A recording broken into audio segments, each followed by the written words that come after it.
Village rempli de personnes atteintes du syndrome de Down. Et aucun d'entre eux ne sait lasser ses chaussures. Sauf Jacques. Chaque jour, il aidait les autres à faire leurs lacets. Jacques est venu participer à un match de lutte organisé par le village. Les règles du match sont très étranges. Celui qui ramasse son adversaire en premier est le vainqueur du match. L'adversaire de Jacques était un gros homme de moins de 2 mètres. Il ne pesait que 500 kg.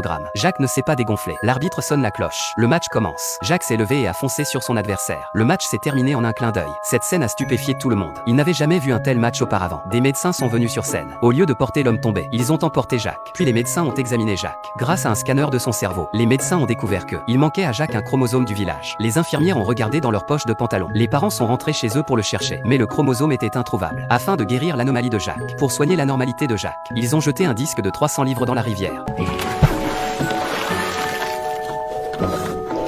Heureusement qu'ils ne savent pas faire de nœuds, sinon Jacques se serait noyé. En peu de temps, Jacques est devenu adulte. Le village s'est habitué à un Jacques normal. Non seulement ils lui ont donné sa propre place de parking, mais ils lui ont même donné ses propres toilettes. En grandissant, Jacques voyait ses parents aimants. Il voulait aussi avoir un compagnon. Jacques s'est donc rendu à l'agence matrimoniale du village pour trouver son propre amour.